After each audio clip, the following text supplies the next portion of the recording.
je voudrais, au nom du conseil communal, lancer cette fête identitaire Gogo aujourd'hui à Seougbato et vive la fête. Je vous remercie. Voilà qui donne le top de la 66e édition de la fête identitaire des filles et fils de l'arrondissement de Bopa dénommée Gogo. Après Kpendji en 2024, c'est Seougbato, une localité du dit arrondissement, qui a accueilli ce mercredi 26 avril 2025 la cérémonie de lancement officiel de cette célébration. La fête identitaire Gogo, portée par l'UDAB, entendez l'Union pour le développement de l'arrondissement de Bopa, est instaurée pour non seulement assurer la sauvegarde de l'identité culturelle de Bopa, mais aussi pour unir les filles et fils de la localité autour d'un idéal. Isidore Djinou, président de l'UDAB, place donc la célébration sous le signe de l'unité. La culture sans ma culture.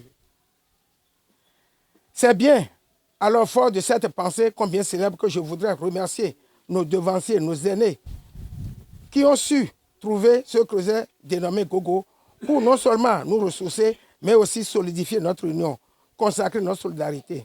Même si aujourd'hui, la politique semble nous diviser, créer une certaine distance et méfiance, nous devons continuer de sauver notre unité.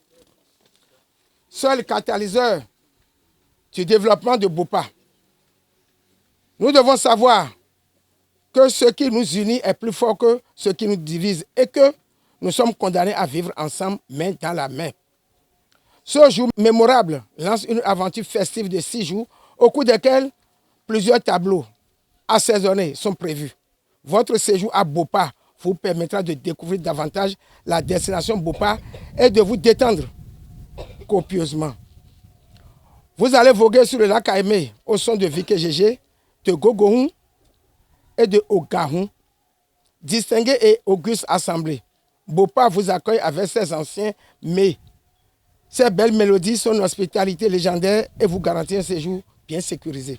La forte mobilisation de la population pour la cérémonie de lancement officiel des festivités de Gogo 2025 réjouit la première autorité communale de Bopa, Abel Djossou, puisque c'est de lui qu'il s'agit, à exhorter les filles et fils de Bopa à s'unir davantage autour de cette commémoration, car elle est un vecteur de développement. Quand on dit Gogo, ça se fêtait partout, dans tous les arrondissements. Je voudrais que ça soit comme ça désormais. Et que tout Bopa s'unisse autour de cette fille identitaire qui a 66 ans, pour que Bopa renaisse, pour que Bopa se révèle à toute la nation béninoise dimanche prochain, ou bien même déjà samedi, vendredi, vous verrez beaucoup d'invités à Bopa ici. Ils viendront voir le lac, ils viendront voguer sur le lac, comme l'a dit Gégé Vike, ils viendront nous voir nos comportements. Et ce serait vraiment la fête, la joie.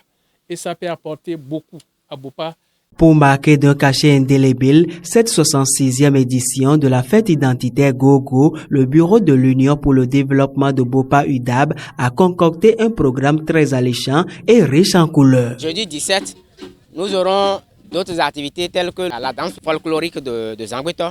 Il y aura un couvent qui sera invité sur la place qui est à côté de la place Gogo, communément appelée Kokutokpa. Nous allons continuer à partir de la matinée déjà, de demain. Il y aura les anciens mets que nous ne retrouvons plus. Nos bonnes dames, nos mamans vont nous présenter ça. Nous avons dénommé ça art culinaire. Après demain, le vendredi précisément, d'abord dans la matinée, l'art culinaire va continuer. Il y aura également prestation de Zangweto et prestation de Lega.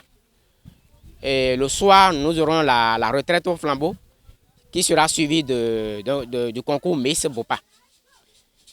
Et le samedi, c'est la veille pratiquement. Donc, on va continuer également avec l'art culinaire, la danse folklorique, la prestation de Zangweto, et puis de la musique pour agrémenter un peu la soirée. Le dimanche de la fête elle-même, donc il y aura un pique-nique, prestation des artistes invités sur la place Gogo. Gogo 2025, c'est parti désormais pour 6 jours d'intenses activités culinaires, touristiques, ludiques et artistiques.